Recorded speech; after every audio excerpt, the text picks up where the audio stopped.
Hay un grupo de plantas muy interesantes y variadas que podemos englobar como plantas acuáticas de agua dulce, ya sean plantas que viven sumergidas, plantas flotantes o plantas que viven en ambos medios a la vez, tierra y agua. Son plantas en cualquier caso que poseen unas adaptaciones de las que vamos a hablar en este capítulo.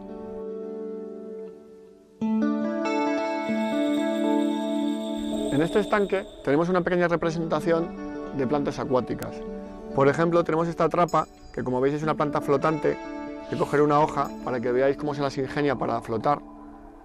¿Veis? A mitad de tallo más o menos, tiene una vesícula que voy a apretar, ¿ves? Está llena de aire y sirve de flotador para que la planta nunca pierda la estabilidad y pueda flotar sin mayor problema. Otra planta interesante que podemos ver aquí es una hepática acuática que se llama ricia. La ricia son estos pequeños tallos filamentosos que van creciendo en forma de madeja y que van cubriendo la superficie del agua, incluso también troncos o piedras que estén sumergidas. No florece ya que es una hepática y simplemente se limita a echar pequeños tallos que se van entrelazando y que veis que tiene un color verde muy vivo y muy bonito. Vamos a empezar hablando, dentro de las plantas acuáticas, de las plantas flotantes. Hay plantas flotantes como la lenteja de agua, que podemos verla en cualquier río o charca. La lenteja de agua es una de las plantas de flor más diminutas que existen.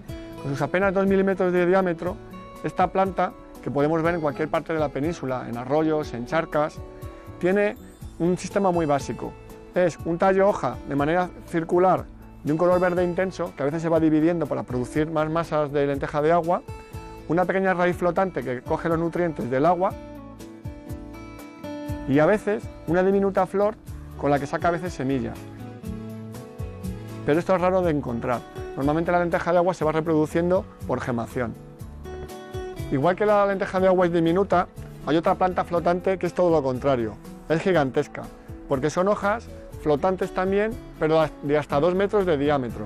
Estamos hablando de la Victoria regia, un nenúfar que vive en zonas amazónicas, en aguas amazónicas, y que, para que os hagáis una idea de la envergadura y la fuerza que tiene esta hoja, incluso un niño pequeño puede subirse encima sin hundirse. Es una verdadera barca. Esas serían las nervaduras que de alguna manera sostienen toda la estructura de la hoja. Saca una vez al año del fondo del agua un tallo floral que se abre en la superficie. Es una flor magnífica, no demasiado grande, no tan grande como las hojas ni mucho menos, pero es una flor realmente extraordinaria. Suelen tener un color rosa pálido. Las plantas flotantes se les han ingeniado precisamente para eso, para flotar, y cuentan en su base con flotadores naturales. Si dibujo aquí una hoja de un jacinto de agua, podemos observar cómo del tallo principal emerge una especie de vesícula bastante grande. Aquí continuaría el tallo con la hoja del susodicho jacinto de agua. Aquí saldrían, por ejemplo, otros tallos con otras vesículas, además que son muy eficaces porque hacen que la planta no se hunda. Y además a la planta le da mucha movilidad y son fácilmente arrastrables por la corriente y de esta manera pueden colonizar muy rápidamente muchos sitios por lejanos que estén. Y aquí tendría las raíces, el jacinto de agua, ya que son plantas flotantes y la raíz pende del agua simplemente absorbiendo los nutrientes que están disueltos en ella. Otra estrategia interesante es la de la pistia o lechuga de agua. Cuando tiene cierto tamaño, esta planta flotante genera unos pequeños tallos de los que salen otras nuevas plantitas pequeñitas. Estas plantitas lógicamente también cuentan con su propia raíz acuática y están unidas a la madre por esos filamentos, y con el tiempo esos filamentos se parten, de manera que de una planta que a lo mejor ha cogido y ha formado 4 o 5 hijuelos a su alrededor, ellos se parten y se propagan porque flotan por el agua y se propagan y van a parar a lugares mucho más alejados que la planta madre. Es una estrategia muy típica de las plantas acuáticas flotantes.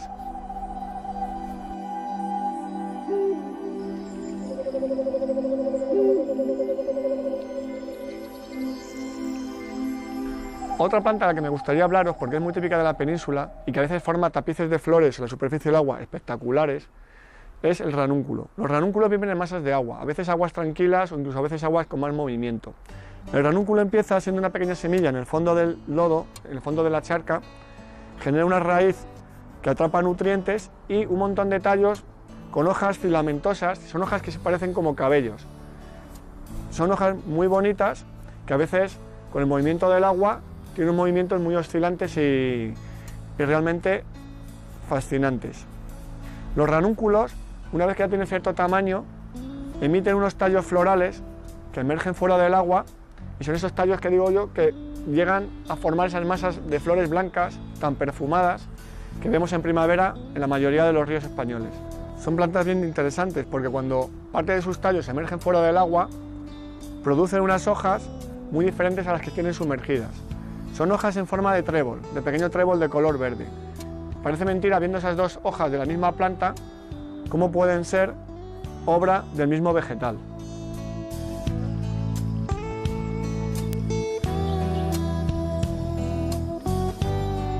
Una planta acuática típica, como puede ser un nenúfar, tiene un tipo de vida bien peculiar.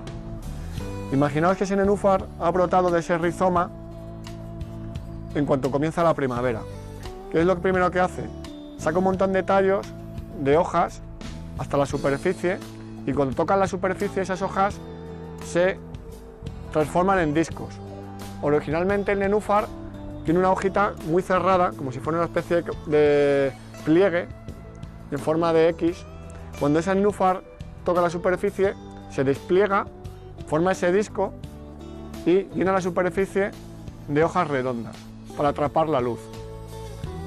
Una vez que la planta ha consumido suficientes recursos del agua y ha conseguido con ello coger suficientes recursos alimenticios, empieza a florecer. Lo que hace es que emerge unos tallos también que vienen de la parte de abajo de lo que es la propia raíz de la planta hasta la superficie, y allí se abren unas flores espectaculares, que suelen ser de colores blancos, de color rosa. Una flor que rápidamente es polinizada por muchos insectos, como por ejemplo las abejas.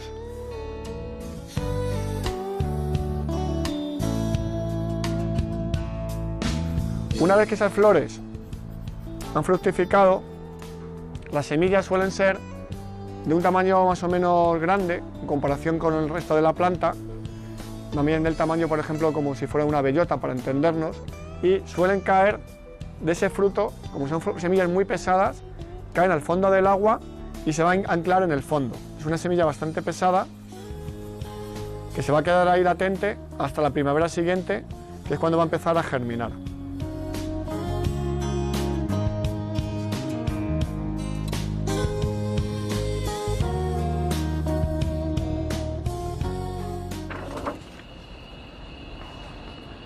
Estamos en estas instalaciones del Jardín Botánico de Madrid visitando una pequeña colección de plantas acuáticas. Hay plantas de muchos tipos, flotantes, sumergidas, musgos, incluso helechos flotantes. Así que vamos a empezar a descubrir algunas de ellas.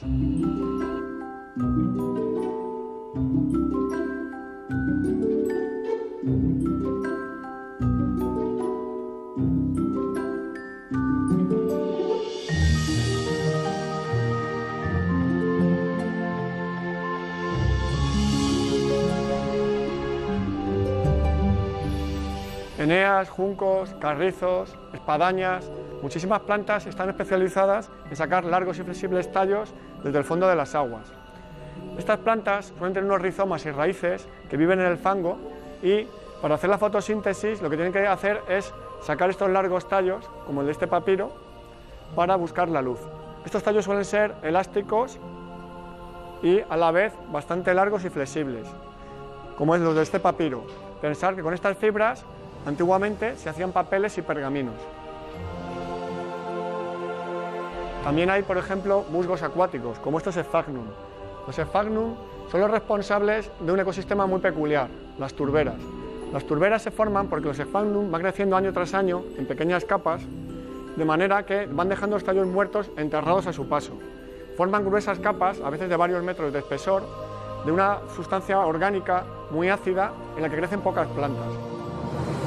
Digamos que va creciendo la parte viva hacia arriba y va dejando los tallos inertes van enterrándose, van formando capas cada vez más gruesas, hasta que llega un momento en el que forman verdaderas capas de colchón, donde vive una comunidad de plantas muy interesantes, entre ellas las carnívoras.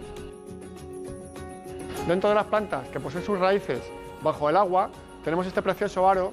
Fijaos en la flor, qué grande y qué bonita, y está totalmente abierta, dispuesta a que cualquier abeja o insecto la polinice.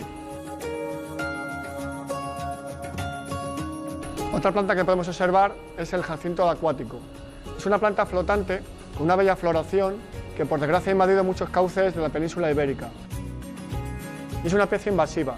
Por desgracia, muchas de estas plantas flotantes, gracias a que son muy fáciles de diseminar por las corrientes, acaban en pantanos, ríos o embalses, en sitios donde realmente hacen mucho daño, ya que llegan a tapizar grandes extensiones de superficie del agua y no dejan que pase la luz al fondo del embalse, donde de alguna manera pueden estropear la cadena trófica de las algas, peces que viven en ese entorno.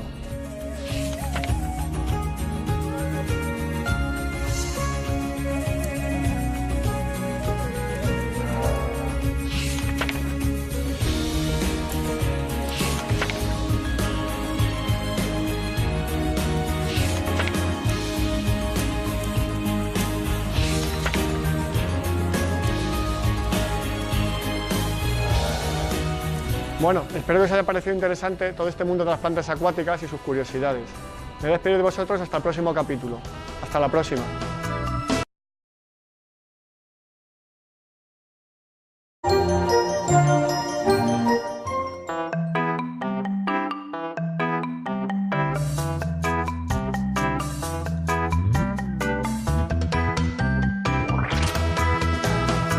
En cualquier caso, que poseen unas adaptaciones de las que vamos a hablar en este capítulo.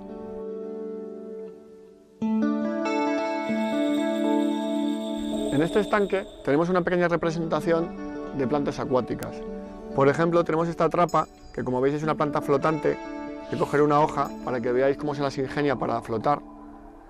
¿Veis? A mitad de tallo más o menos, tiene una vesícula que voy a apretar, ¿ves? Está llena de aire y sirve de flotador para...